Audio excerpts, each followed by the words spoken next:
Okay, good evening, everyone. I was going to apologize for starting late, but then I realized many of you came early. So I think we are sort of on time. We were thinking of having the tea and then start the talk.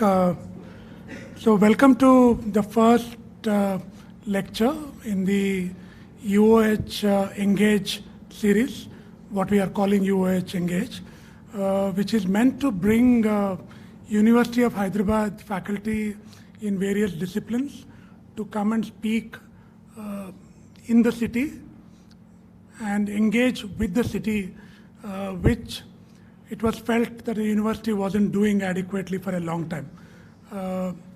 So this is all being done under a larger public outreach initiative, which we are calling University for Hyderabad.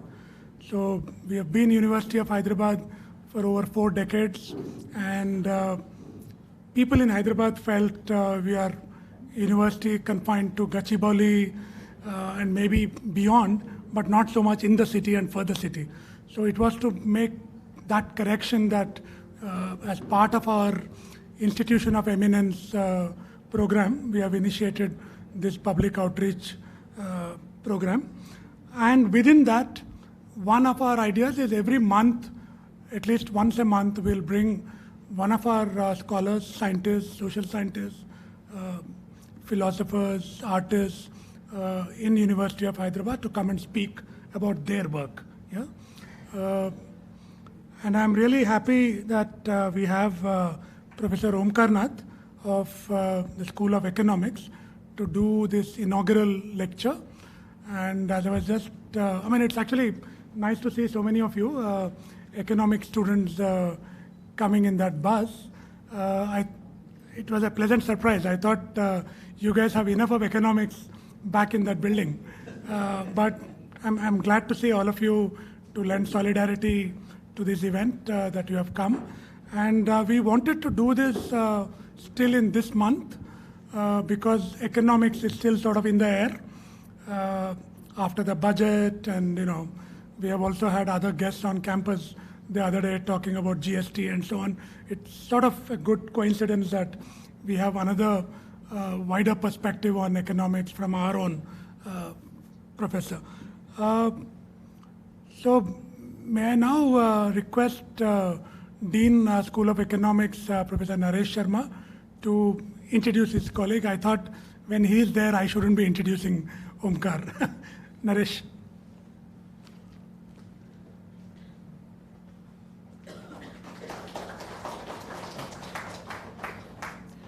Thank you, Vinod. It is great pleasure to our school that this new initiative that university has taken, and as you rightly said, in some sense it is long overdue.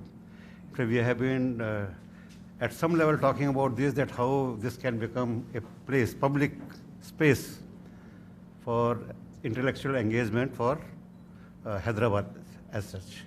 And it is fructifying in a very meaningful way. And it is a matter of great pleasure to us at the School of Economics that the inaugural lecture is by my dear friend and senior colleague, Professor Omkarnath. Also, the talk that he is going to deliver, the topic that he has chosen, is not only very apt, given that we have been talking about economy not because it is a budget month. It has been talked about for quite some time now. For a variety of reasons, that kind of phase we are going through.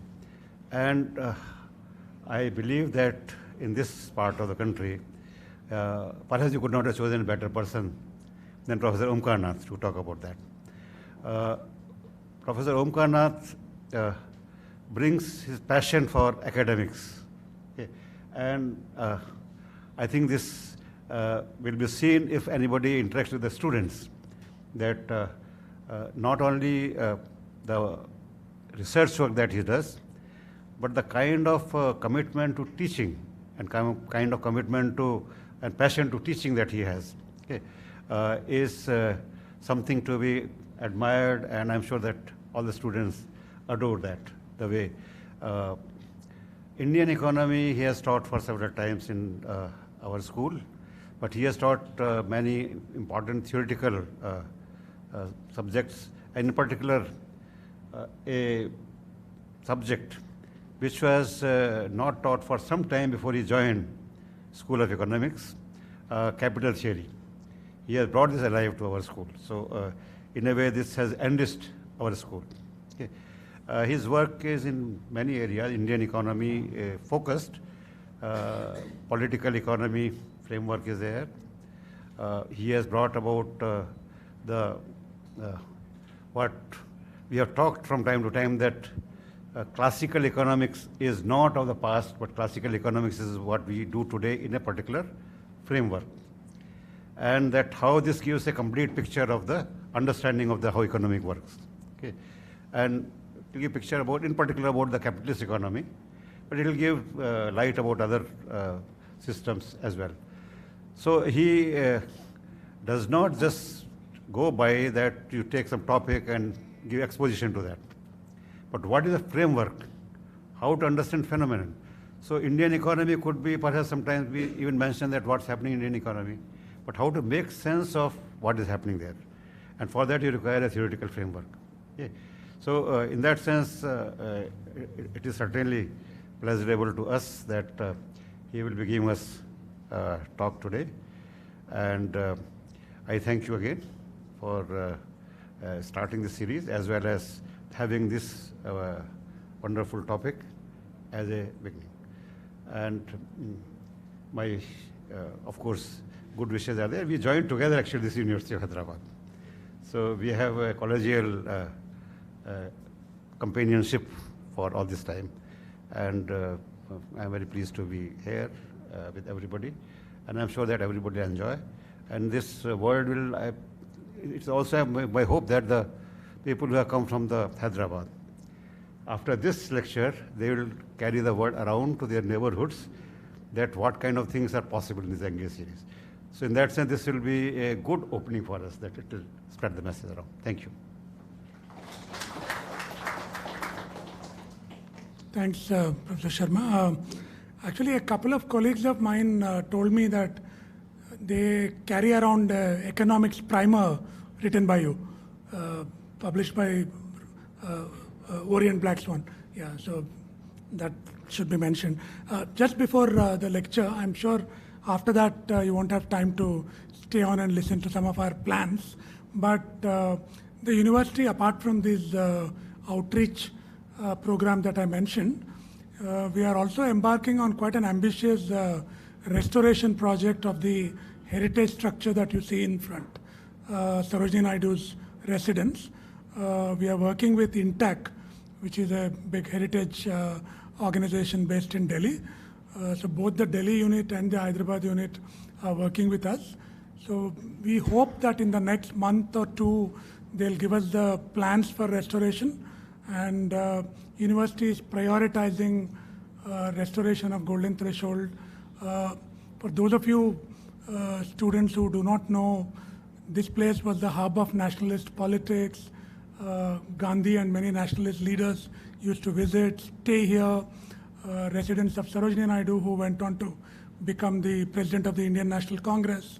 There were literary activities, cultural activities in this place.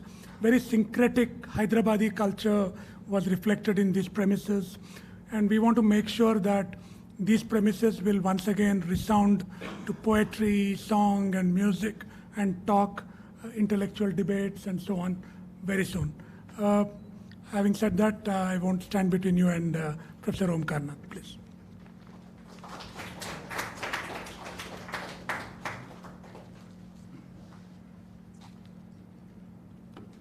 Professor Vinod, my colleagues, Professor Nareshji and Ramanamurthy, friends from the campus, ladies and gentlemen. I'm of course honored and grateful to be asked to deliver this lecture as part of the University Engage series. When Professor Vinod approached me for this, I never realized that I was the first one to deliver this series, bell the cat, as it were. nor did I realize that this would be more or less an extended Indian economy class of mine here.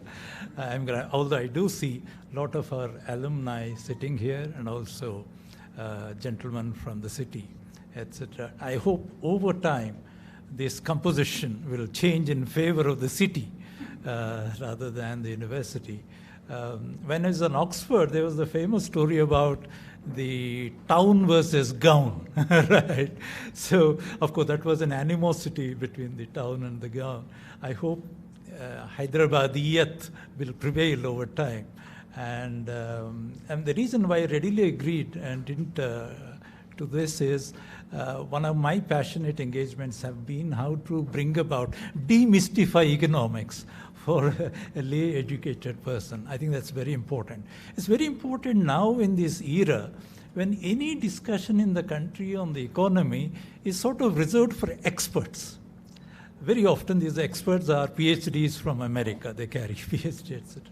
Whereas if you compare it with my childhood days, Parliament always had statesmen, both Lok Sabha and Rajya Sabha, who were not trained in economics, but who would see the budget or economic related legislation, bills, etc., carry home, study them so thoroughly that even economically trained ministers would be put to embarrassment. They were sort of on tenterhooks, as it were. I mean, you can think of names like Ram Manohar Lohia, right? Minu Masani, Palkiwala until fairly recently, Hrudayanath Kunjru, K.M. Munshi, Mavlankarji. These were the people, regardless of what background they came from, they took every debate, every bill that was tabled in the parliament so seriously that any minister floating or piloting that bill would be on tenterhooks.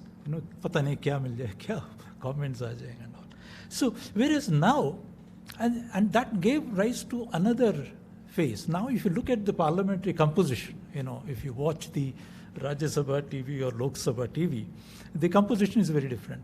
Right now, I am told at least 20% or more of the Rajya Sabha, Lok Sabha are actually business people. They were not. That was never the case. So much so that when the budget time, executives would fly from Bombay to Delhi just to smell what is the budget tax announcement or subsidy announcement, so that immediately a telex message will go, "Hamara maal godown mein theek rakhna because uska price badh jayega." That sort of, anxiety. Whereas now, it turns out that more than perhaps 20% of the honorable members of parliament are actually business people. So you can imagine. And some, of course, you find in the saffron brigade, you find them Mahans and this and that, whom I'm not denigrating them at all, but their place probably ought to be very different than the parliament and so on. So given this background, broadly speaking, I think it's very important that we develop a communication mechanism of reaching out, generating public discourse on economic issues, which reaches out to every educated person, not necessarily with an economics background. So it is in this humble attempt that I am indeed grateful to Professor Vinod, who thought of me, and for the kind words of introduction by my colleague Naresh ji.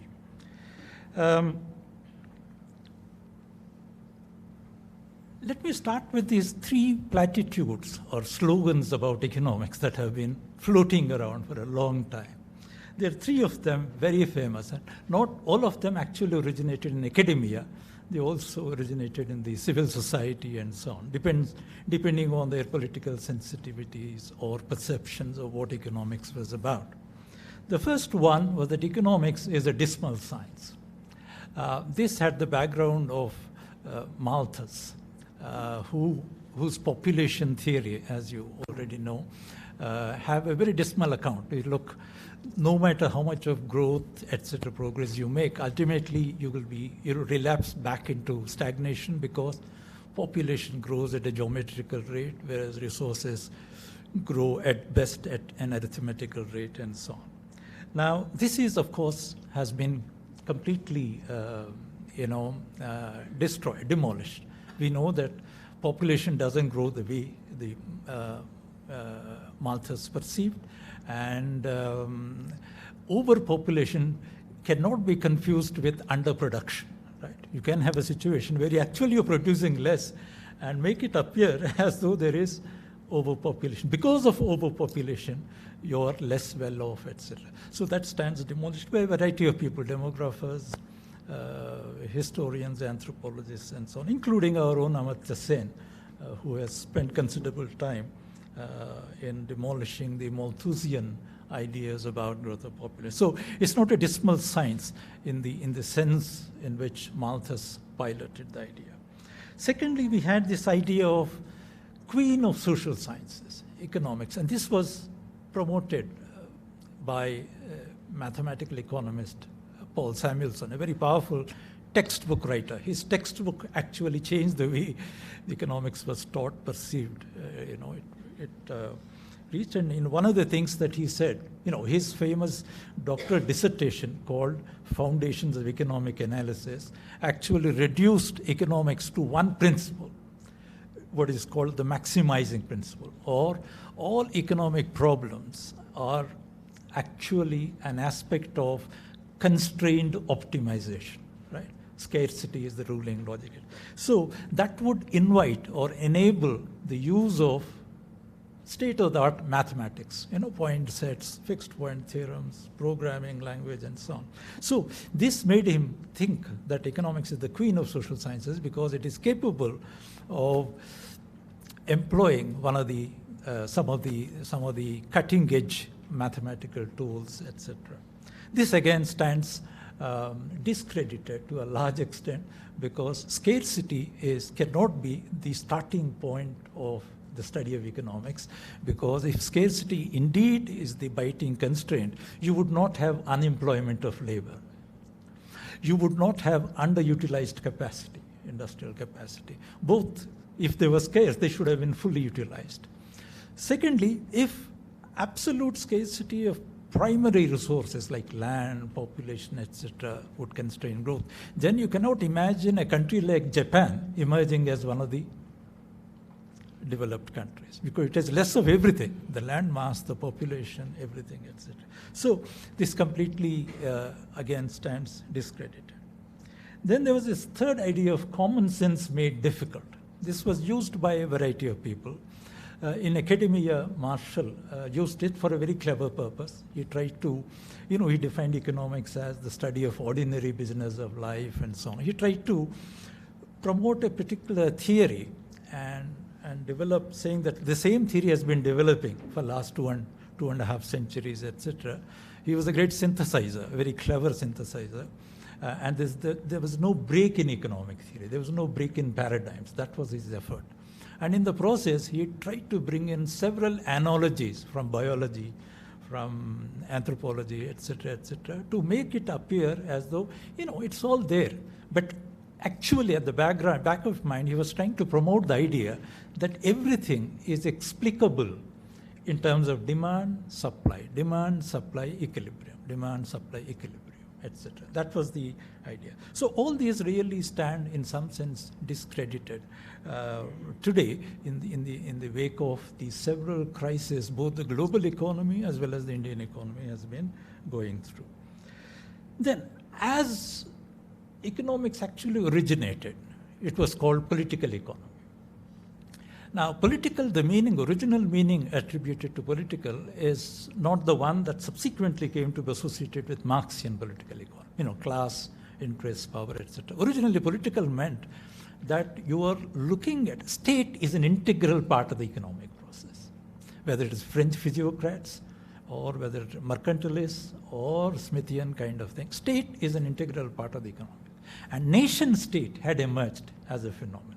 So you would discuss any economic issue, or you could discuss any economic issue only in the context of a nation state, promoting national interest. That's why, Adam Smith's famous work, it's called The Wealth of Nations, right? Individual nations. So the idea of political is to be understood as saying that you cannot never separate the state from the economy, which is in sharp contrast to the later day development of economics in the direction of a laissez-faire, where state is seen as an external foreign body, right? So that tells us. So I believe it is important that we go back to that idea of political economy, where state and policy are an integral part of the study of economics.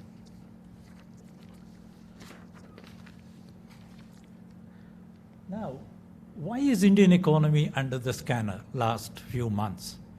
Now, typically we know that Indian budget is like a carnival, a media festival, right? Morning till evening, discussions, debates, etc. But that happens on the appointed days, few days, maybe a couple of days before the budget, and perhaps would survive another couple of days after the budget. But this time around, the media has been generally agog with economic analysis or discussions of Indian economy for almost last one or longer time, 1 year or more. Why is this? I think it is because until the first decade of the 2000s, that is 2001 to 2010, we could boast of a very high rate of growth, compared even to global standards.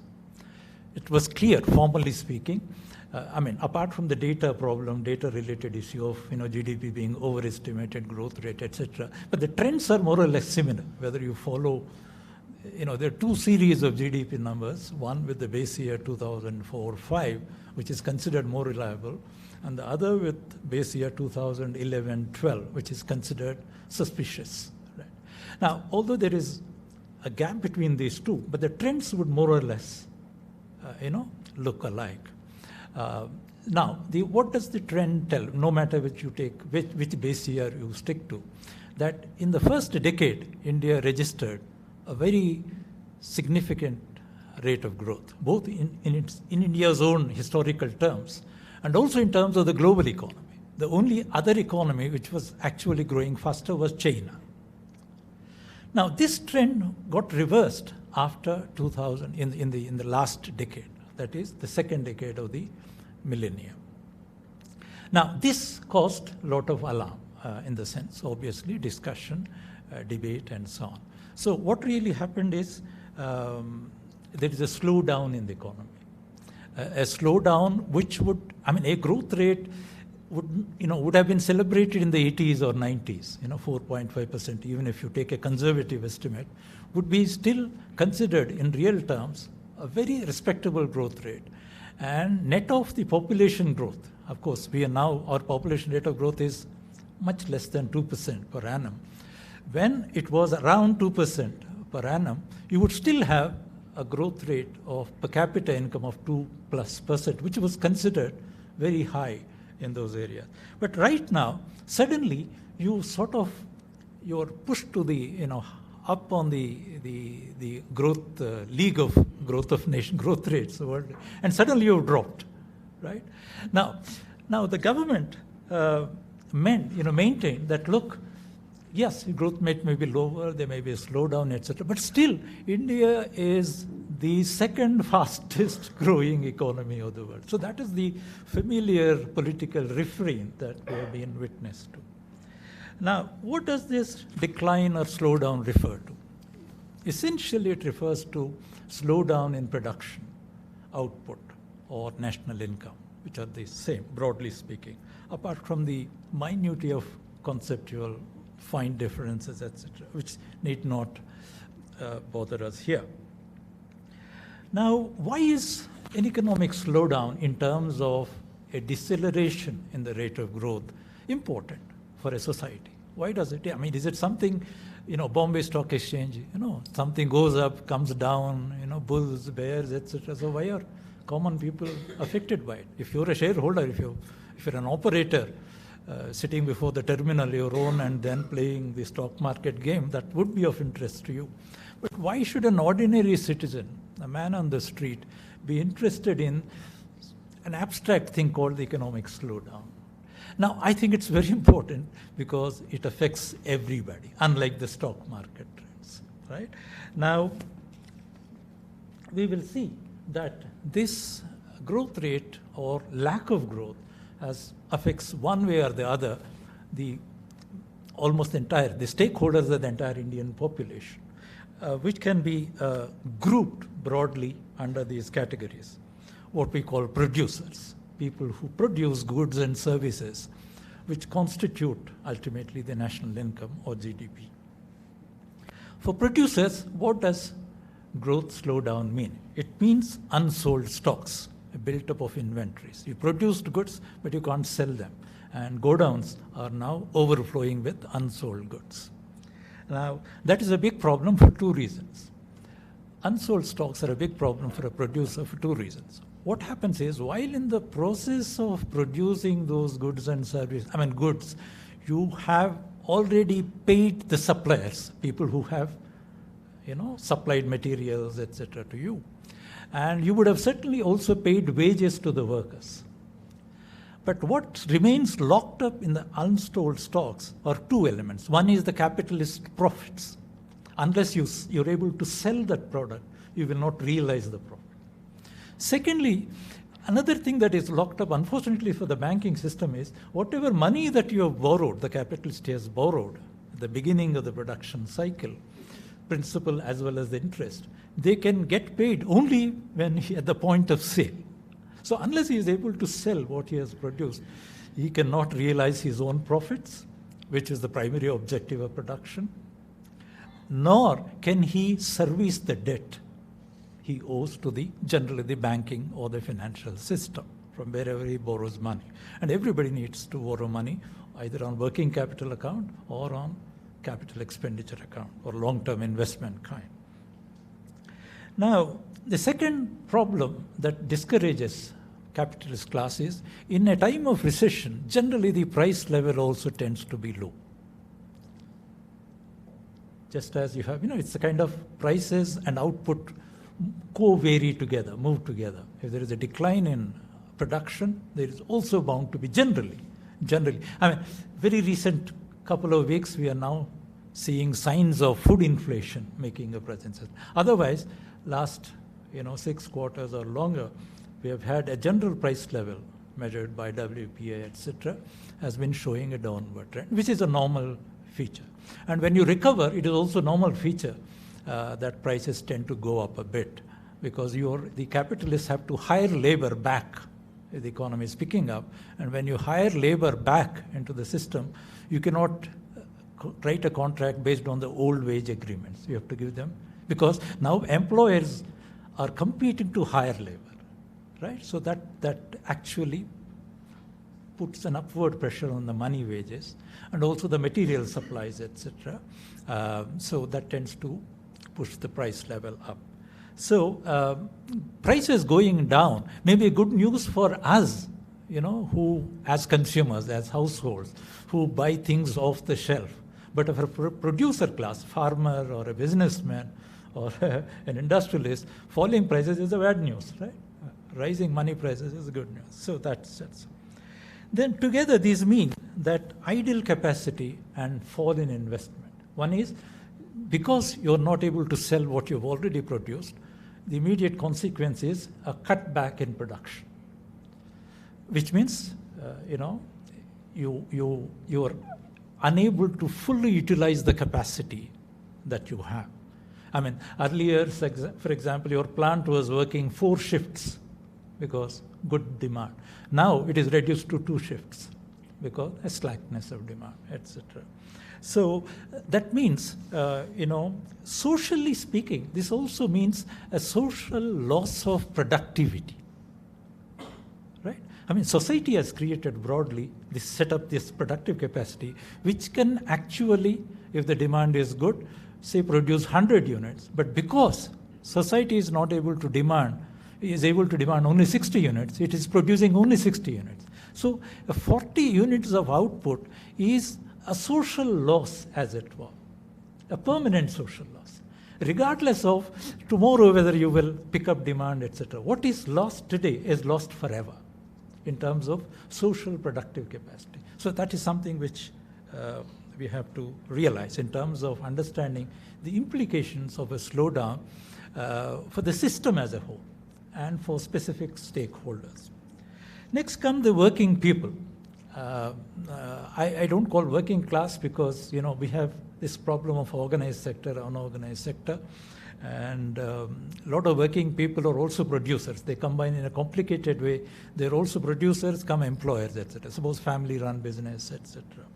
So to keep it general, we'll call it working people. And what is the implication there? Of course, you lose jobs, and then you reduce your own consumption expenditure. Now, the reduction in the consumption outlay is available from two sources of data. One is what is called the National Sample Survey data on consumer expenditure. It shows that over a 5 or 7 year period, they have these what's called big surveys and small surveys. Between two quinquennial surveys, that's 5 yearly surveys, the consumer expenditure on average per household declined in absolute terms. That is, if 5 years ago, a family on average monthly expenditure was say 100 rupees, now it is actually 85 rupees, something of that kind. Absolute terms. It's not a decline in the growth of consumer expenditure, it's an absolute decline. That tells you something about. This also shows up in the sophisticated statistical index there is this indicator called fast moving consumer goods. Right? It has also shown that people, last 2 years it has been observed, these fast-moving consumer goods are not moving all that fast.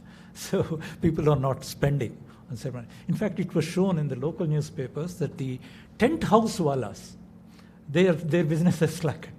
Catering wallas, their business has slackened. So people were not celebrating the functions, etc. Less so. So consumer expenditure has gone down. This means collapse of incomes and purchasing power, as obvious. Now, let us look at what are the implications of the same slowdown for the banking system and broadly the financial system. Banks experience, because of the fact that slack demand and therefore buildup of unwanted inventories means bad loans get built up. What we call bad debts or doubtful debts in the earlier language. These days they're called non-performing assets. It's a fashionable jargon coming from America, I suppose. Then you have also find that the banking business is affected in another way, both ways. For banking business is what? Investment. Giving advances and loans is their investment, right? And there are two ways damage to the banking system. You're not able to recover the loans given in the past because firms are not able to pay them because their sales have gone down. Nor are you able to issue fresh loans on which you earn money because there is no demand for credit, right? Because producers are not willing to scale up their production or even maintain production at the previous period's level.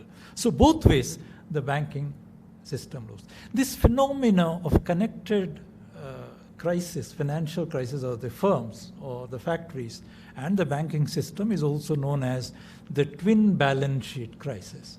So if anything that affects badly the borrowing company's balance sheet, it equally affects the balance sheet of the banks because their business is in lending and making money out of lending, etc.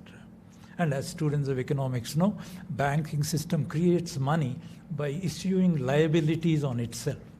Basically, that's what deposits are, growth of deposits and money. And if money is considered primarily as deposits, that's what it amounts to. Now, finally, what's for the government in it? Is government a neutral agent? Is it unaffected by the slowdown? No, it cannot be. For one reason, when GDP as a whole is declining, the cake, the national dividend is declining, even if the tax rates are same as before, the tax collections will go down. This is what's called the tax base, right? So the income is for the economy as a whole, GDP is the tax base.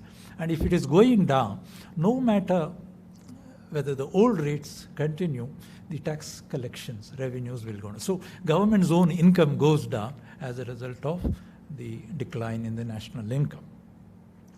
Then you have reduced expenditure, the spending that government does, both on revenue account as well as capital account.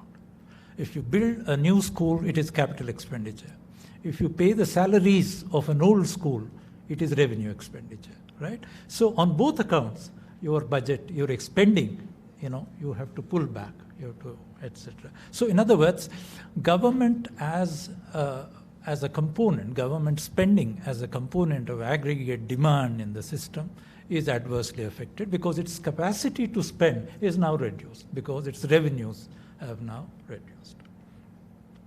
It also means another things. When prices as a whole go down, right, the real rate of interest, which is very crucial for servicing of the public debt.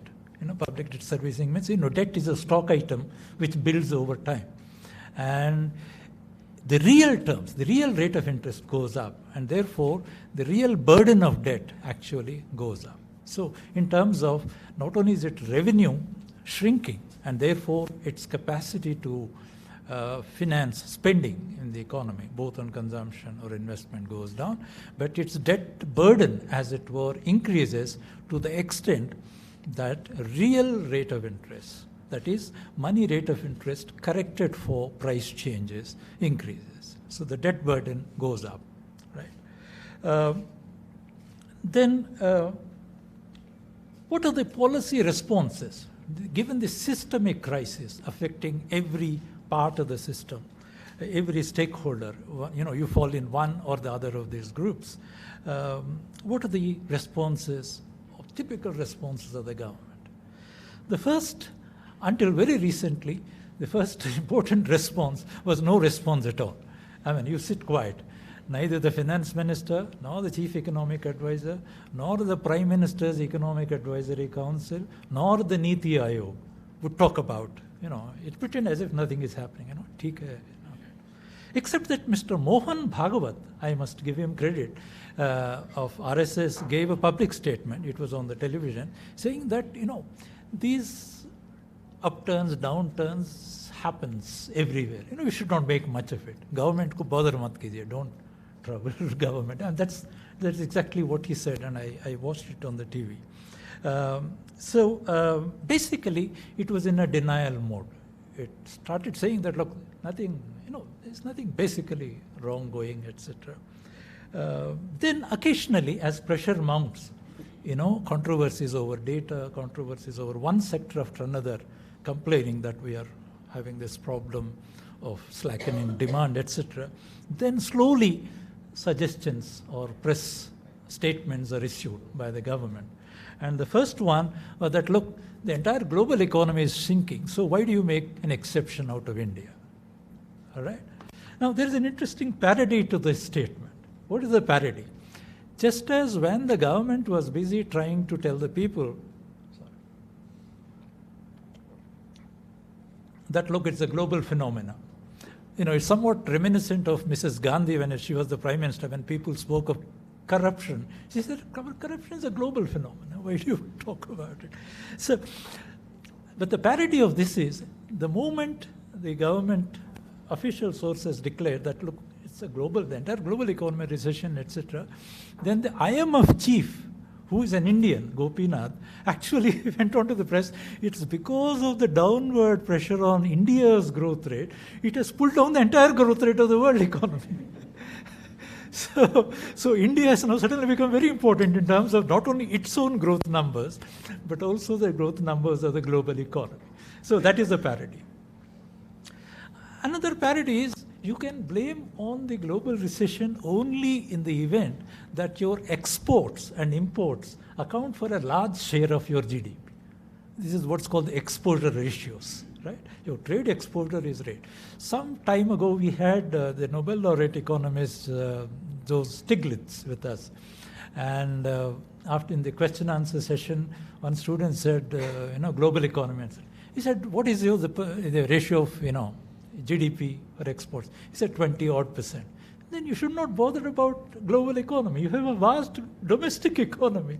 So it's so obvious that you can't blame things for such an economy to, what is happening abroad will not necessarily affect you, need not necessarily affect you, because you had a large domestic economy on the strength of which you can build up demand without regard to global. Well, global economy is important in terms of the prices of the crucial imports, oil, for example, on which we are desperately dependent. And the second item, we are not desperately dependent, but for some odd reason, we are desperately dependent. That's called gold imports. account for the second most important item on the bill, etc. Now, then in between came this whole controversy of GDP data. The older, for economic advisors started, he became wiser after leaving the South Bloc and said that, the GDP numbers from that year are bad, etc. It's probably true, and we never know, because in India, any numbers are guesstimates, because we have this vast unorganized sector in the economy, which complicates matters. And therefore, the size of the unorganized economy is 90% in terms of employment, in terms of people engaged. So imagine, just to call it unorganized, it makes it sound like a residual thing. Actually, it is the thing. Organized, which is 10%, is the residual, as it were. Secondly, in terms of output, the unorganized sector accounts for more than half of GDP. Right? So given this kind of thing, any estimate, no matter how honest, willful distortion of data is one thing. Politicians interfering data show higher growth rates so that it's good for the stock market, good for the report cards to be sent to World Bank, IMF. It's another matter. But even if you're not doing any doctoring of the data consciously, even then the data is very, very doubtful. Because the unorganized sector data is very difficult to collect. In fact, with reference to unorganized sector, it's even it's impossible to define the categories of what is output, what is income, etc. Anyway, so then another refrain that came from the official quarters is, look, it is a cyclical phenomenon. Something like the Buddhist metaphysics, whatever goes up must come down. And therefore, whatever comes down must eventually go up. Now, this kind of escape kind of explanation will not solve the problem, because the whole point is that it's true that no government can eliminate cycles completely. But on the contrary, any credible government, through its policy, should persuade its electorate or citizenry in general, say that, look, but for this, that, and that policy action, the downturn would have been even more serious. So we have been able to mitigate it slightly, if not eliminate it completely. That is not coming here. So you leave things to the, it's a kind of fatalism. You leave things to the market. Okay, it's gone down today like stock market, and tomorrow it will come up. So what are the big, Now, this is, of course, a very irresponsible kind of, or immature kind of statement coming from this. Or finally, the, refrain is that every economic survey after economic survey says that, look, if there is any problem in the economy, it is because we haven't already had sufficient reforms. You need more and more of structural reforms, basic reforms in the financial system, in the land market, in labor flexibility of labor laws, etc. If you do all that, then you would not encounter this kind of crisis. Now, it is very difficult to, this will be something like a slogan which is not only untested, but in principle untestable, because you never know, you never evaluate the impact of the reforms that have already taken place. We'll come back to the question of demonetization and GST. There's no evaluation. Okay, it's another thing to say that, look, if the evaluation gives a very negative report, government choose not to release it, hold on to it. But not to conduct any evaluation at all is something quite banal, right, in a democratic country. And that is what has happened. We'll come back to that problem later. Now, what happens if you either simply high-mindedly choose to ignore the crisis, the fact of the crisis, or if you do nothing about it? The crisis is only going to get worse and deepen further, right? And that is what is happening. Basically, why is it deepens? Because the entire production system, the economy is fundamentally a production system, an interconnected network, etc., which we as people, we are only concerned with the outward manifestation of the economy in terms of markets, purchases and sales. You think of goods off the shelf, etc. We do not go back to the green room of the economy, as it were, and see what happens there. If you see that, much of the the workings of the economy are actually etched in the sphere of production, to which you and I are normally not witness, unless you're a businessman yourself, etc. Now, what really happens is, since the production system is much more fundamental at the base of the pyramid, and what we observe in circulation, markets, prices, etc., is only an appearance, what Marx called appearance, and he called production the essence of capitalism. So, since we are not normally concerned with the essence, what really happens in the essence is very important. And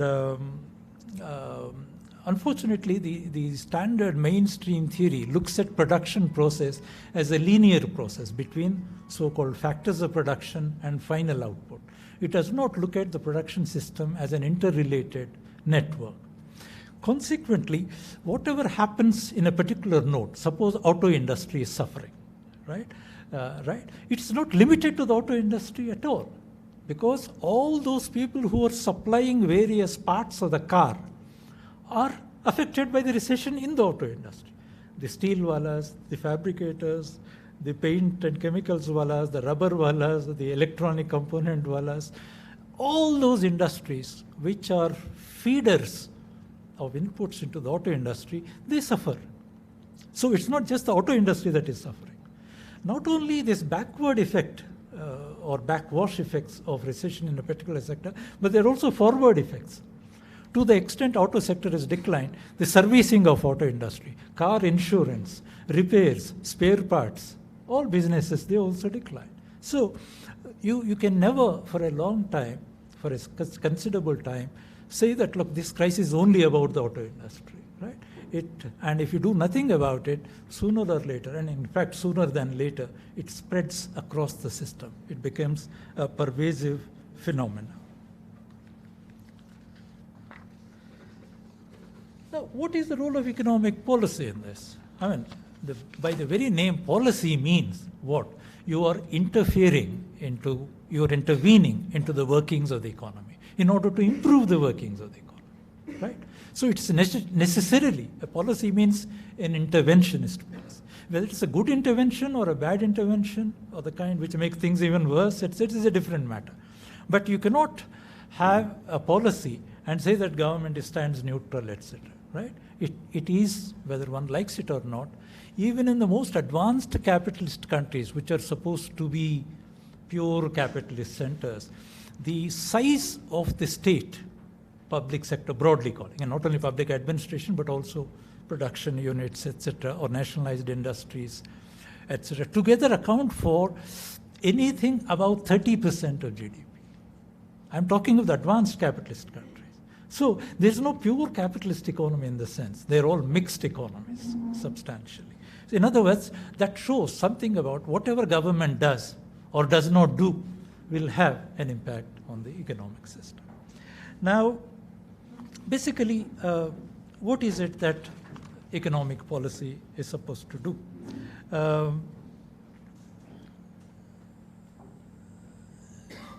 There is a slackening in demand. The slacked demand may come from either producers class or consumers class. It may trigger anywhere, any end, right? And some crises in the production system are the result of imponderables. For example, no government can predict that there might be tensions in the Middle East, and that will affect our exports, that will affect our non-resident Indian remittances or deposits, right? Or our exports to that region. A lot of things could happen. A corona can play havoc with the economy, okay? Or a natural disaster. These are all, of course, outside the normal bounds of state. You can't blame policy for not predicting corona, for not predicting a tsunami, etc. But on the contrary, there are well worked out solutions to the problem of decline in demand, thanks to a man called John Maynard Keynes, who wrote this famous general theory in the midst of the Great Depression, when millions of workers were thrown out of jobs, and when all economies, prosperous till then, tended to collapse, starting with England, spreading fast to the rest of Europe and the Americas and so on. Now, basically, what is the essence of economic policy in a context of decline or slowdown? It is supposed to stimulate demand.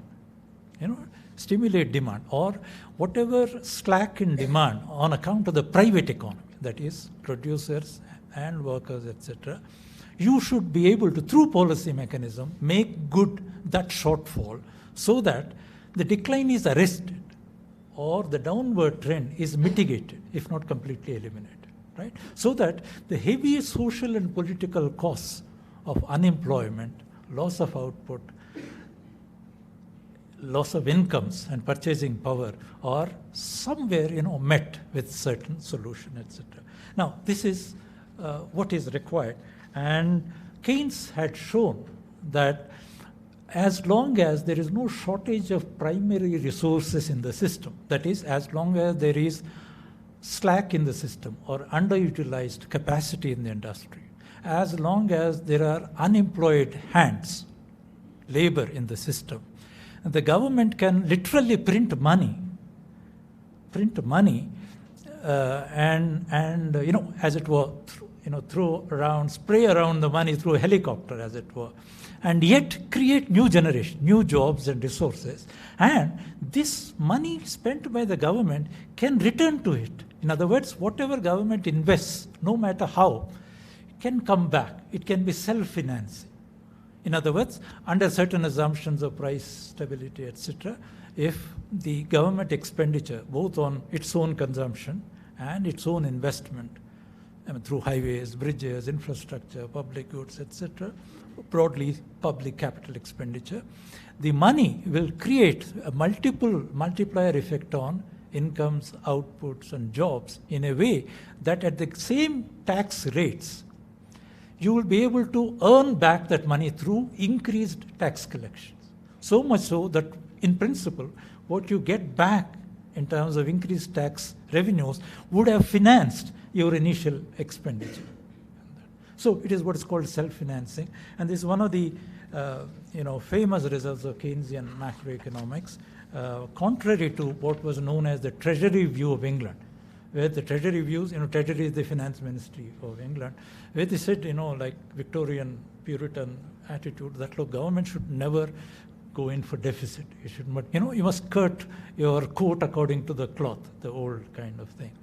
Now, Keynes proved this is a very stupid idea when it comes to a recession. When the economy is in a downturn, government is capable of spending and generating resources equivalent to that spending, so that it need not be bogged down and it need not be a vice. So deficit financing need not be a vice, provided it is judiciously targeted, well spent, and so on. This is what we are discussing.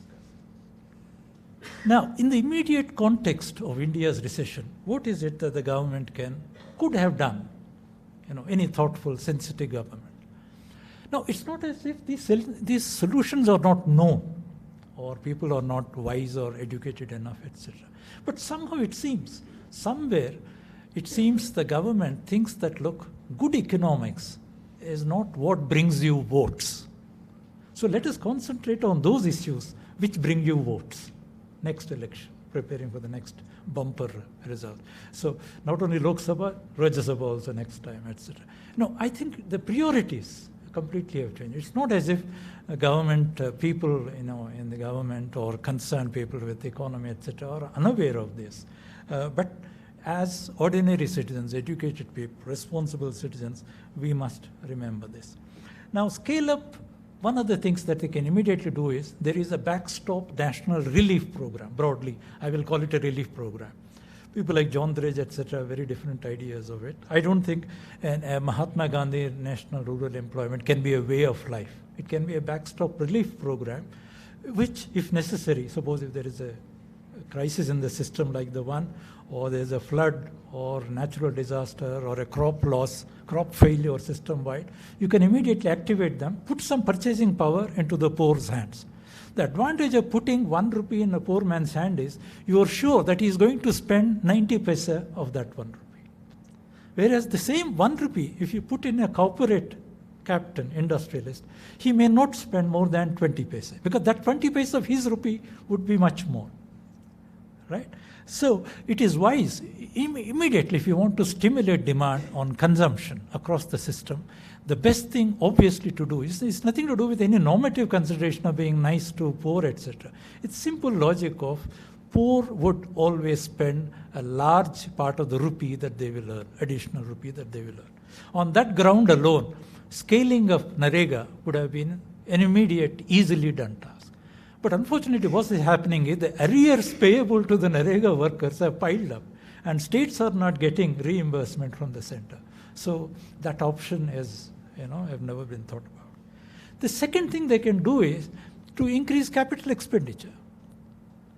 Building highways, whatever major infrastructure projects which are already in the pipeline, you should quicken, go ahead with them so that it creates some, it does two things.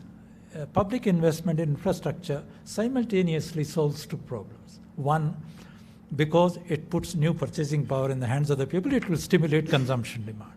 But on the contrary, it will also, because our economy is an economy plagued by infrastructural bottlenecks of all kinds, bad roads, poor roads, ill-maintained power sector, or the bad quality of power, etc.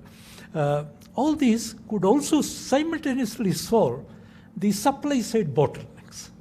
So public expenditure is important in this crucial sense because it simultaneously attacks both demand problems as well as supply side, easing the supply side bottlenecks.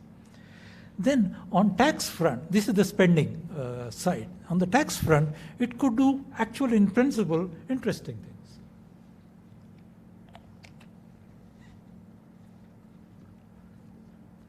First, talk of, suppose auto crisis, the origin of the crisis, let us say in industry, is the auto industry. You can do, in principle, that look as a one-off measure. For 1 year, we are reducing the tax on auto cars, or we are reducing the insurance premium, or whatever, road tax, or life, whatever kind of, which would have been an incentive for picking up in the sales. So that would also solve the problem of the feeder industries. It will have systemic positive effects. But on the contrary, what is happening is, thanks to this idea of GST, where all commodity taxes are brought under one umbrella, and the resources are then, from the pooled resources, you give part of it, or 40+%, thanks to the previous Finance Commission, you give to the states. What's really happening is, by the very fact that now any change in GST tax rates is in the purview of the GST Council.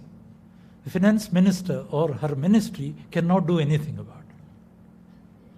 So you have lost that one policy arm which was available to you in terms of tinkering with tax rates, even on a temporary one-off thing. On the contrary, what you're doing is, major tax earner in India is the petroleum products. Right? Petroleum products. Both the state governments and the central governments, they found it mutually convenient to keep petroleum products outside the purview of GST because it's a golden goose which nobody wants to disturb. And every time you get this news, price of diesel has gone down by 15 paise per liter, etc. And it looks very, very remarkable. It says that, look, every time, there is a decline in the global per barrel price, dollar price, and then immediately oil companies are instructed to reduce it.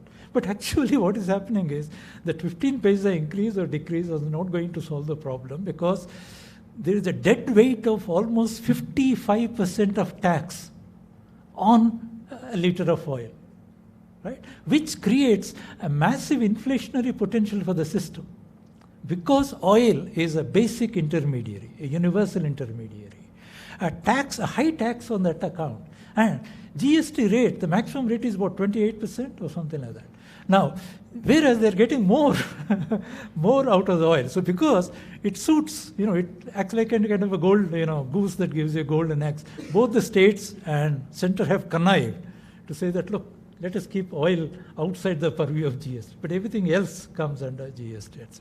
Now, in the process, you are actually doing two things. One is that you lack the ability, you're losing the ability to tinker, change taxes, because because oil is a universal intermediary, which is directly, indirectly required in the production of everything, including the newspaper boy or the morning milk packet that you get, everything uses transport. So if you have a facility of changing the tax, even temporarily, to get out of the crisis, etc., it would have been a great instrument. But now you've lost it because you set it up. You put the tax outside the purview of even GST council.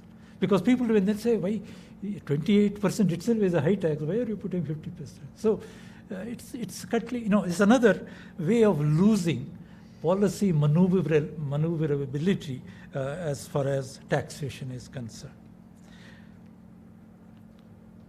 Now, let us get back to what really must have happened. What must have laid behind? Can I have 5 minutes? Yeah. What lays behind the actual slowdown in the economy? Is there a systematic analysis or at least admission? I mean, just think about the day of the budget this time around. I made it a point to listen through the entire presentation of the, what's called the finance minister's speech in the parliament, which is a 3-hour torment.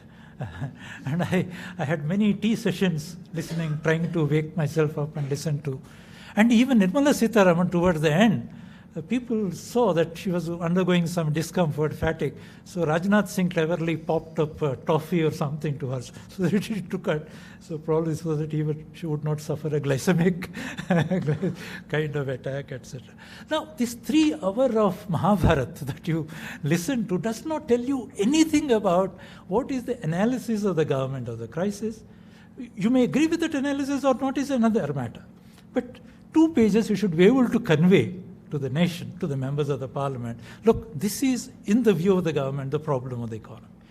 These are the measures which the government thinks are going to address this problem. And these measures will have this impact, etc. Now, this should not take more than half an hour. Of course, you need, as a constitutional response, but you need all the documentation, a whole lot of documents, etc. But these documents are precisely the ones no one, including the members of parliament, ever read or understand. Right? Consequently, to the point this time, it was a big comedy of errors because the numbers of budget that were put up in the media, when the media went back and checked, the Excel sheets of the ministry showed different numbers. So it was a complete, comedy of errors that happened. So what really mean is that, it doesn't really help the citizens of any understanding of what is the crisis and what are the measures that are being proposed to get over this crisis and so on. Basically, there are 2 major issues which have meant, demonetization, as we all know, and the introduction or the poor calibration of GST, etc. Now, let's look at demonetization very quickly because it has perhaps a pounding effect, a destructive impact on the entire rural economy and the informal economy of the urban India. What was the basic problem? There was this problem, which is not because of BJP. The problem has built up over decades. The problem is that in a developing economy, a large backward, unorganized sector, etc., you would expect India to be primarily a cash economy. Cash matters, People typically do not use Paytms or checks or drafts or, etc., credit cards, etc., plastic money and so on. So it's a primarily cash economy. Even the advanced economies are supposed to be cash economy to the extent of 40% or thereabouts. Now, it is true that a crisis had built up in the sense that, as turned out, that 86% of all currency value in the system contained only high denomination notes of 500 and 1,000. Now, this is a very distorted denominational composition of currency. In other words, it amounts to saying it's an inverted pyramid. In a country, you would expect notes up to 100 rupee note to actually comprise 86% of the currency in circulation. Whereas it is the other way around. 86% of the currency in circulation was of denomination of 500 or 1,000. Now, it is obviously important to try and diffuse this, withdraw this high denomination, etc. But the problem is not, I don't think demonetization per se was not the issue. the way you carried out the demonetization. You see, demonetization should have been conceived as somewhat like a surgical strike in economic terms. It meant that the time or hour of the night, midnight or whenever Modi announced demonetization, you should have already had a situation that truckloads of new currency notes, substitute notes, were standing in various bank branches and various city centers, etc., where there are no bank branches, treasuries, various treasury offices, sub-treasuries, as we call them. You know, the treasuries are managed by the State Bank of India all over the country. You didn't have that. So in other words, you must have an adequate preparation. Look, the moment you withdraw these big notes, small notes, equivalent value, are available in the system. You could not do that. For 1 year, you know the drama. We are all standing in the queues of the banks, and you are sometimes given a bag full of 10 rupee coins, or sometimes given only 2,000 rupee notes. And there's one photograph from a local newspaper which I remember very, great in my memory. One old poor woman in a small town with a stick going around with a 500 rupee note, not knowing what to do with it, because nobody would give her the change that she would require. And I think it should have won the photograph. The photographer should have won the award or something like that. Now, what really happened is the simple fact that you withdraw currency, there's not enough cash around, affected everybody. It affected the rural farmer, producer. He brought his produce to the mandi, but there's no takers because there's no money. The traders, they could not carry on with their business. The workers, of course, they could not carry out. The worst affected were the workers in the construction industry, which was a major employer. The construction industry, what really happened is both construction industry, or real estate broadly speaking, and as recently turned out, the jewelers, they turned out to the major conduits for converting old notes into white new notes, right? You know the story. They would pay the weekly muster to the workers in the terms of the old currency, 500 rupee note, and making them forcing them to go and stand up in the queue so that they can change the old 500 rupee note for the new notes, etc.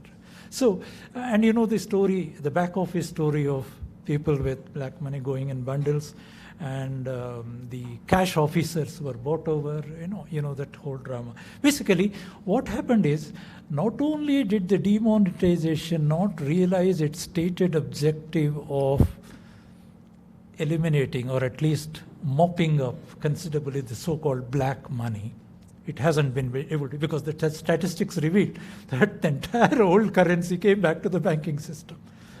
More money, actually. So that complete was a defeat. It did not achieve its major object, but in the process, it dealt a severe blow to the entire rural economy and the urban informal economy. What affected the urban informal economy is as follows. Not only were the wage payments delayed, but very often, a lot of these urban ancillary small units are now suppliers of components to the larger industry.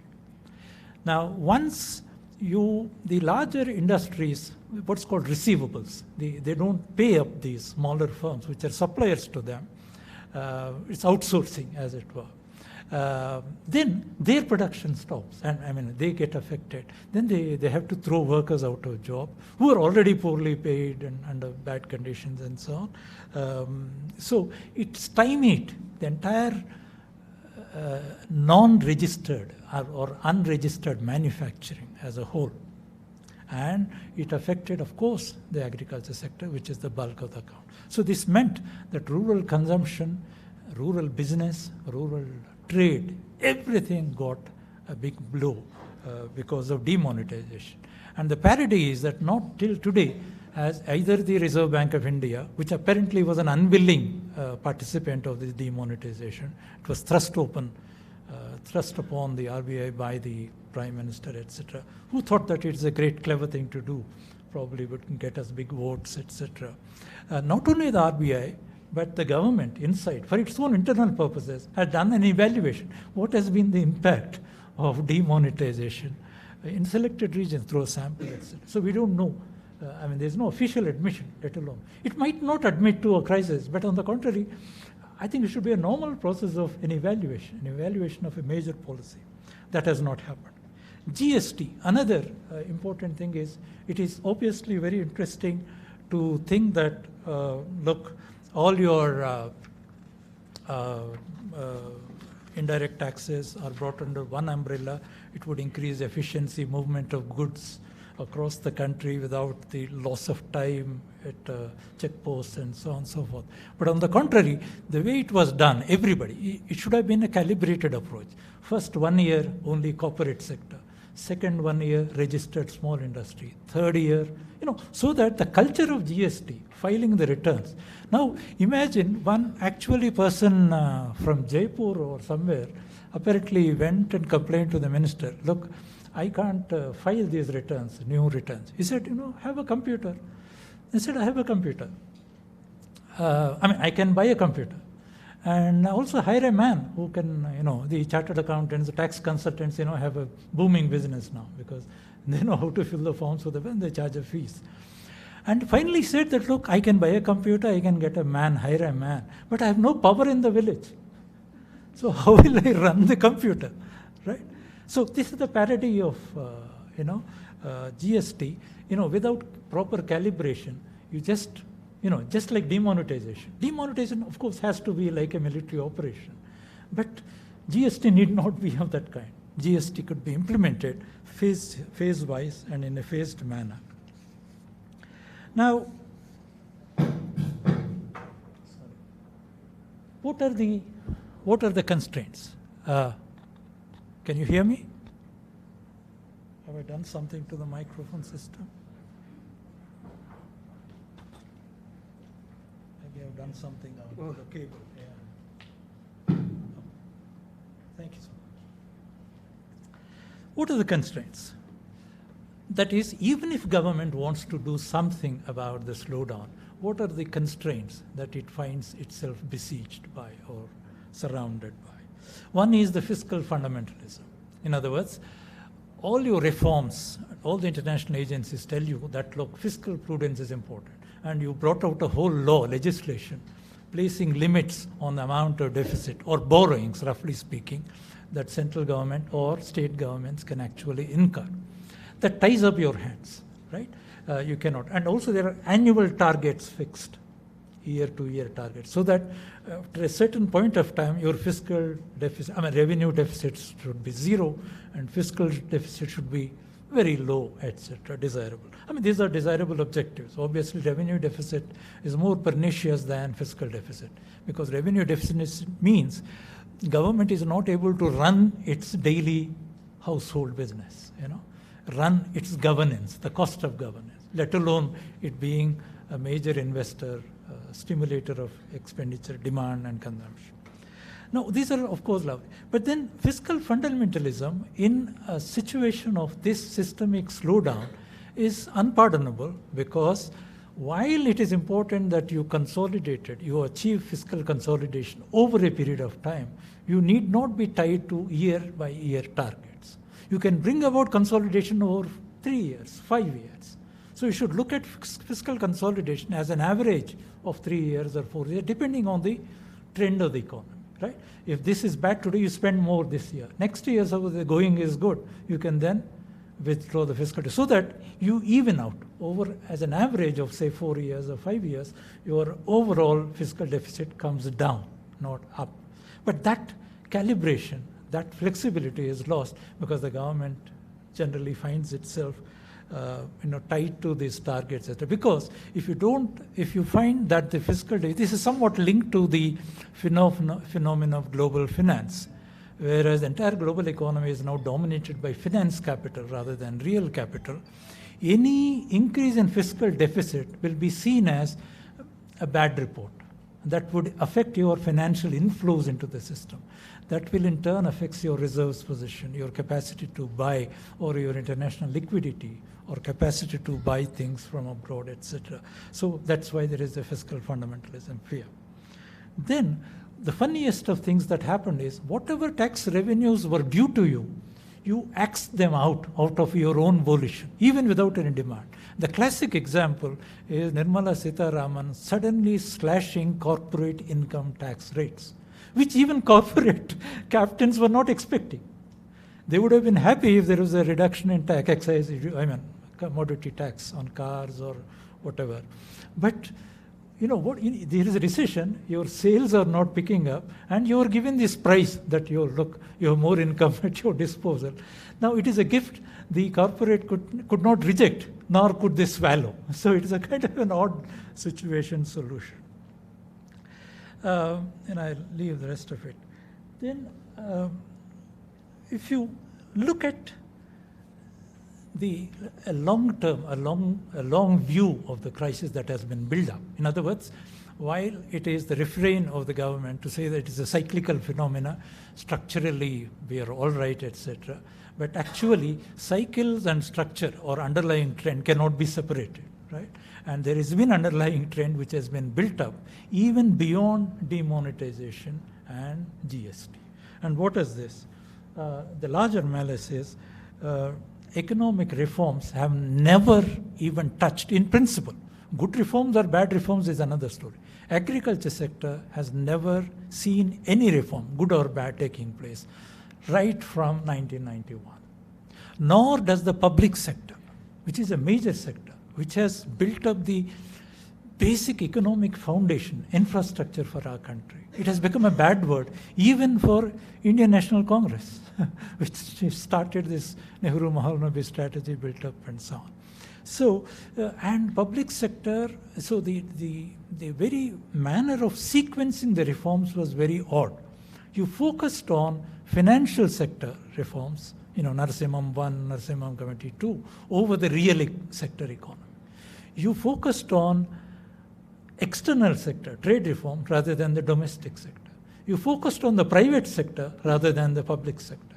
And you completely forgot about agriculture, etc. Now, the parody of this entire process of poor sequencing, this sequence is politically convenient because you would start reforms in a place where there will be least political resistance, right? If you're liberalizing exchange rate, nobody will say that, look, I am directly affected by it, etc. Or if you're undertaking some banking reforms, nobody would really say that I am directly affected by it. So basically the parody of the entire reform process of 3 decades is not a small period. 3 decades in the history of 7 decades of independent India are focused primarily on private industry, corporate sector. If you take any reform measures taken, 90% of the reform measures are designed actually, because the criticism of planning was also saying that, look, it was constricting the growth of private industry. And now you say I'm releasing or removing all the irrational controls that I've built up over time, etc. But despite this vigorous reform process focused on industry and manufacturing in particular has failed to deliver in the system. After 30 years of reforms, the share of industry or manufacturing in Indian GDP is very modest, right? It has not grown up. So our GDP is now driven by the so-called services sector, which is actually an amorphous, combination of new services like IT, banking, insurance, etc., etc. So, whereas you would expect structuralist macroeconomics, the fundamental macroeconomic reforms, you started to bring about a structural change in the very, structure of the economic system, which has not happened. Now, in the meantime, what has happened, and this is again a very old story, it got built up. We had a strategy for development until roughly about the 3rd 5-year plan, mid-60s, after which planning continued formally, but it had reached planned weariness and there was an general atrophy of planning. So the Nehru-Mahalanobis strategy, etc., was only partially implemented, as you know. The original 4-sector model of Mahalanobis not only included sector 1, which is capital goods and heavy industry, the 2nd sector, which is modern consumer goods industry, the 3rd sector, which is traditional craft industry, handlooms, etc., and the 4th, agriculture. We forgot about the last two sectors, focused only on the two. Obviously, when you have a partial implementation of such kind of model, the model would not work. It will meet bottlenecks, and that is really what happened. Effectively speaking, what has happened is, after the failure of Nehru-Mohalanabi's strategy, there was no replacement strategy. All that has happened is 91 reforms. In between, what was happening to the economy? You have been able to create a chimera of poverty alleviationism, anti-poverty programs. It started with Indira Gandhi's Garibi Hatao and went on. You piled up, constantly reinventing, rebottling, re-labeling the so-called poverty alleviation program. These are programs which are meant to alleviate poverty, not remove poverty. And for the first time, in the fifth five-year plan model, you had a plan model which tries to attack income distribution through social subsidization rather than increasing productive employment and opportunities. So you have built up an enormous plethora of an impossible welfare state. And I need not tell people here, the Telugu states, it is almost like the kind of pensions and subsidies thrown at people. If you have a baby girl, you get a money. If you are getting married, you get money for Mangal Sutra. If you are a widow, you get a pension.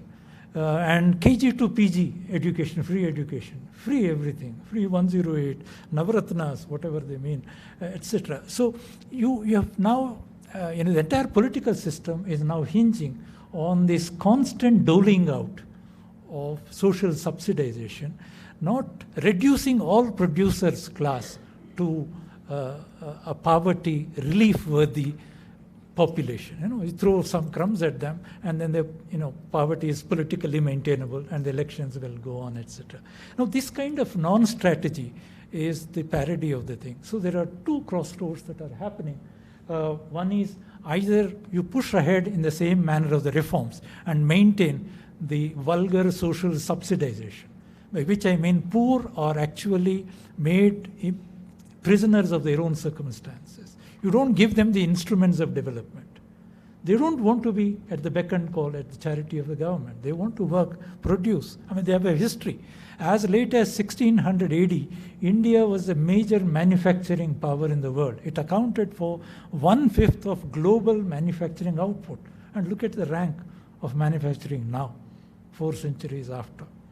So the only way ahead, I propose, and I'll conclude with this, is this, that there are two-pronged strategy, and which does not cost the treasury any money, the finance minister. All that it costs is some kind of political boldness and imagination. Nor is it going to affect any vested interests in the system. All that you need is that you have to reinvent the original strategy of industrialization, saying that, look, we have now built a reasonable foundation for modern capital goods industry and modern consumer goods. Practically, there is nothing that you cannot produce in the country, provided you have money to buy it now in India. So you concentrate on an industrialization focusing on the agriculture and the traditional craftsmanship, regenerated. Handlooms still survive, they're emaciated. The secondly, and a concomitant view of this, is that you must simultaneously go for effective local self-government. Panchayati Raj institutions only exist on paper. They neither have the financial power or functional autonomy, nor the resources. And this makes a perfect symbiosis. The more you decentralize development, all social consumption is taken care of by the local bodies rather than the line departments. Your drinking water, your rural roads, your sanitation, your schools, your health centers are all taken care of by them. And now is the best time to do this, because now that you have GST, okay, it is easy to allocate resources to the local bodies. I think government is playing on that, but that is with a different objective. You want to control the local bodies. A national party wants to control the local bodies, etc., which is rather alarming in other ways. But essentially, the way ahead, a progressive economy should focus simultaneously on these two things. One is to reimagine an industrialization program which is focused on a community approach. You take a fisherman community. What is it? What is the value addition that can improve in this community? What is the value addition chain that we can increment? Similarly, the community will have a stake in whatever is happening in the local bodies. Like Kerala, decentralization, 40% of the plan grants, their utilization is determined by the Gram Sabha, the village, their priorities. So they would have a stake in, so if somebody tomorrow is encroaching into the park or mismanaging a welfare hostel, people have a direct stake in it. Look, we recommended this money, etc. So without this, I think the economy is going only to muddle through with this crisis after crisis without solving the fundamental problems, the fundamental promise of independence, which is to ensure an increase in average incomes, median incomes, and also to reduce inequalities. So our present slogan about 5 trillion economy is neither going to increase the incomes of the average Indian, nor is it going to certainly reduce glaring inequalities. Thank you very much.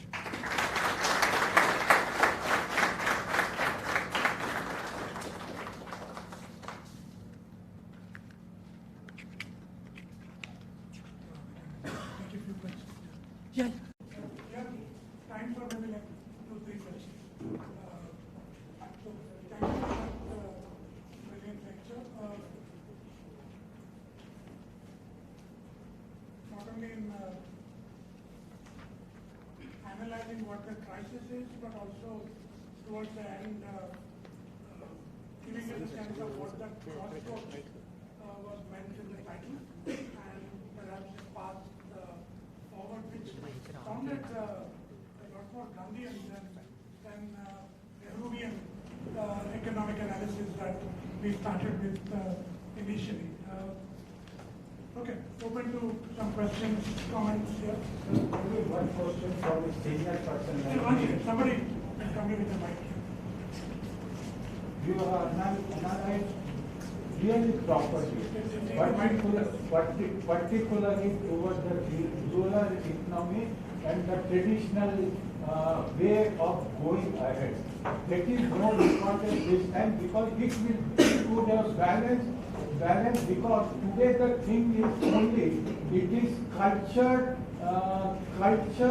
way of education toward which our finance minister and each and every student is thinking over it. But we are Indians. Our history says we have come to this stage only on the basis of our tradition. So this also needed, and that is what I am analyzed from you. You have already spoken and you are analyzed properly. So this is what I need to say to the economists and to the government as our finance minister has not thought of such things at present culture. I don't want to go into the longer version, but word to word, I have also used the word of the tradition, which is needed. We should have given the lift to the employee. Thank you. Thank you.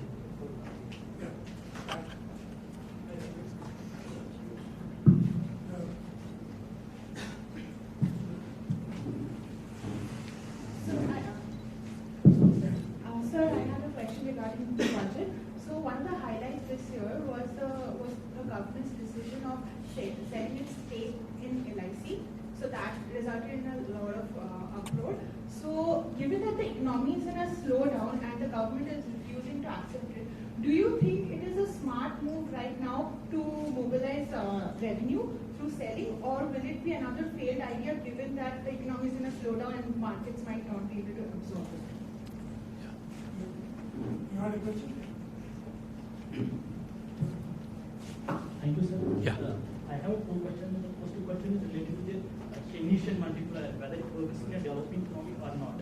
If you see, there are a lot of economists who criticize the Keynesian multiplier that it should not work in the developing economy because there are some supply constraints like fixed capital or that. And secondly, it will lead to inflation in the developing country. And we know that India has been removed from the developing country list. Whether in the present circumstances the Keynesian type of multiplier will work in India because it works in a capitalist, it's a capitalist structure, not the socialist or mixed economic structure. And Secondly, I have second question. But I feel the demonetization basically was a political move rather than an economic move. If we see the purpose of the demonetization was four purposes: cashless economy, counterfeit currency, and terrorism. If we analyze all these aspects, they are enhanced day by day, or they are declining. So, is the government dominating the economy through its political moves? Any non-economic students who want to ask the question?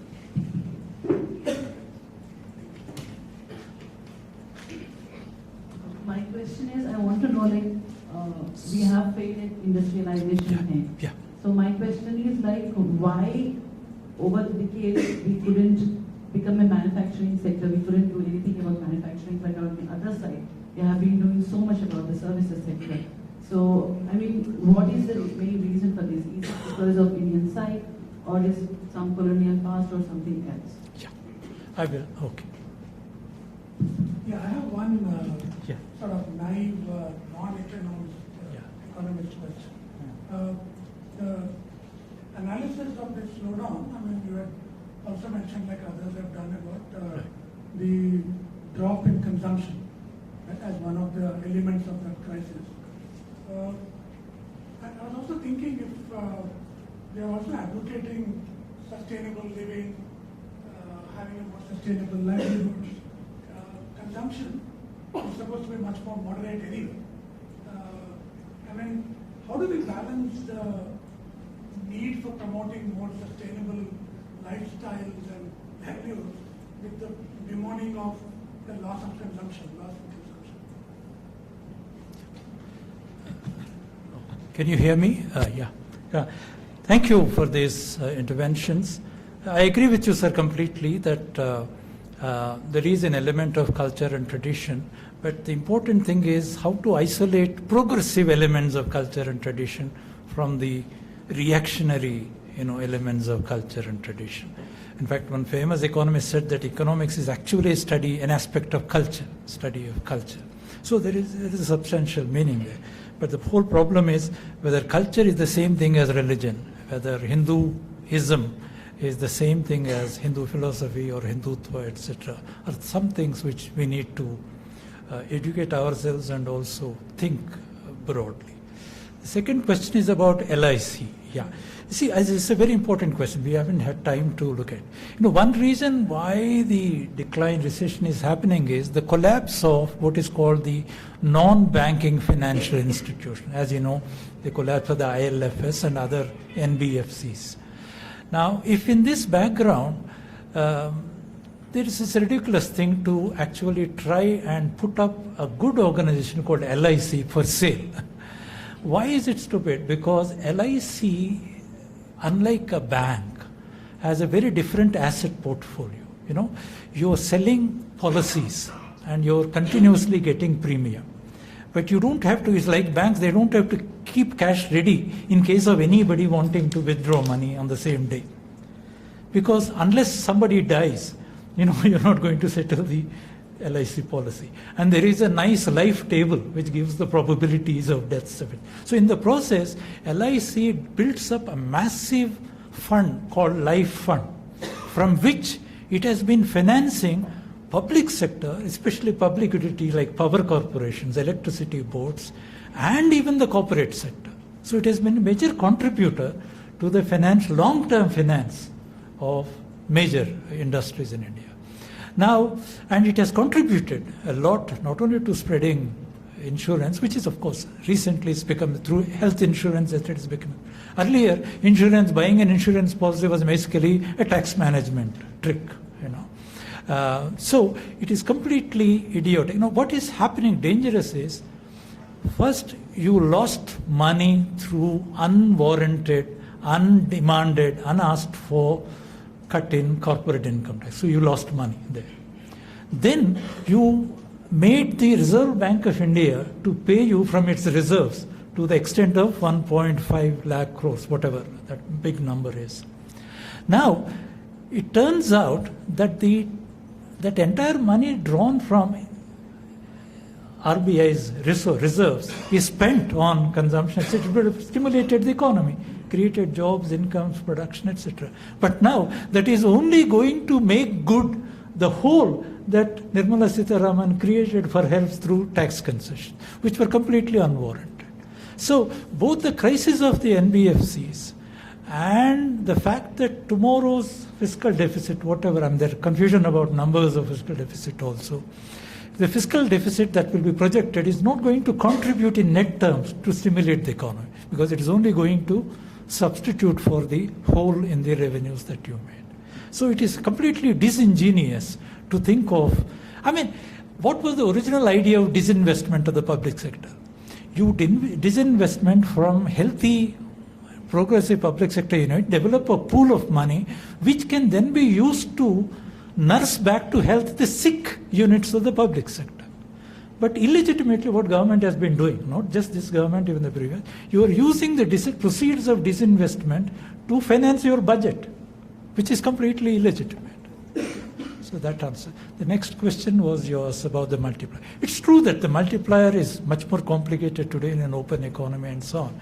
And also, even in a closed economy, the effective operation of the multiplier is hinged on various things like prices should not change, price level should be given prices, no leakages, integration of the economy, it should be, the old Rajiv Gandhi kind of story, every 1 rupee that you spend in the name of the road, poor, only 25 paisa reach the final man. Those leakages, as long as those leakages are there, the multiplier will not have that kind of effect.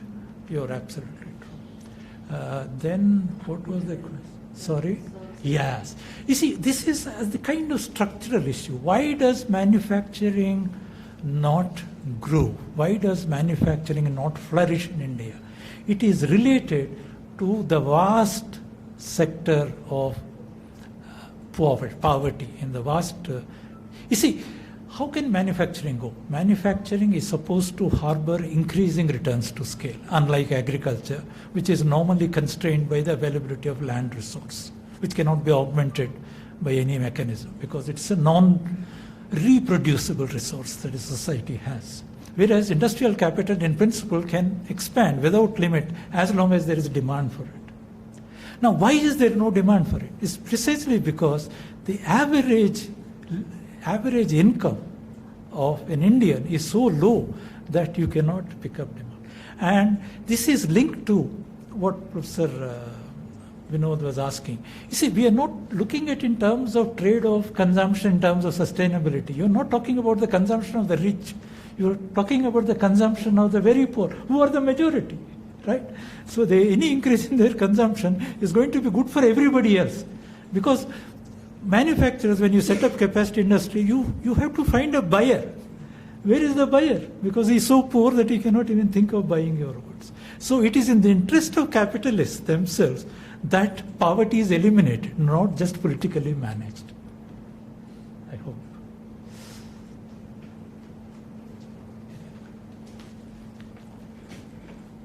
Thank you so much, Professor Omkarnath.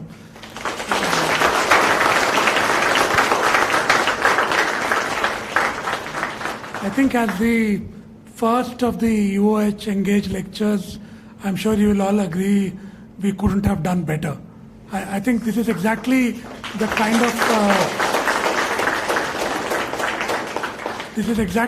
of thing we would like to see UOH experts in various fields to be able to come and explain macro level issues in a simple language that even the non-economists here can understand, although I'm grateful to all the economic students for coming here.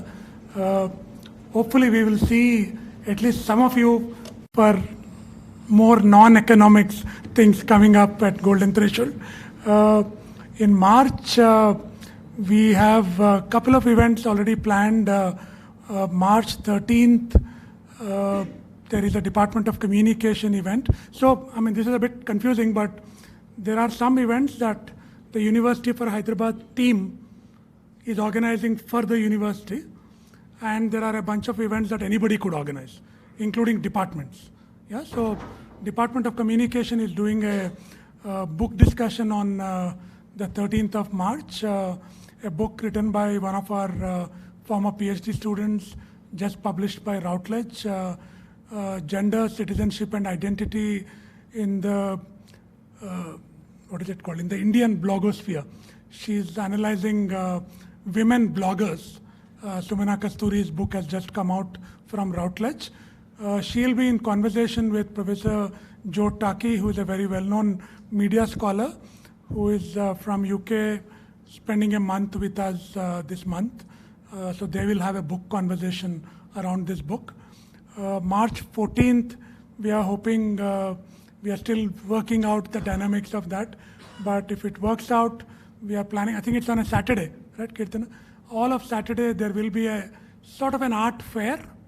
We are hoping to call it an art souk, where former students of the Sarojini Naidu School of Fine Arts, but also other artists from the city will be able to come, display their work, exhibit.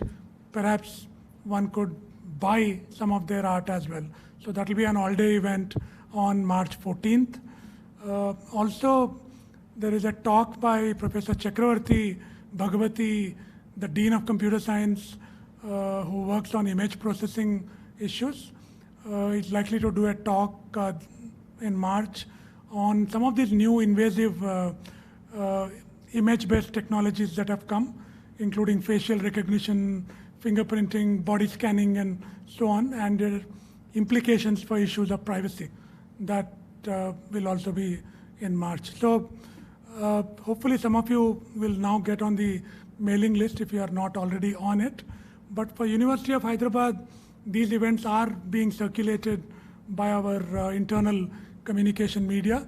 But for others, if you can sign up both on email and on WhatsApp, we will circulate events. But also please follow Golden Threshold on Facebook. That's where all the events are being promoted. I'm not too sure, Janardhan, Pranay, are we on Twitter? I mean, some of these young communication students of mine think Facebook is already passé. There is a WhatsApp group. But are we on Twitter and Instagram? Okay, so UIHYD Twitter does share these events. So please keep coming and keep encouraging this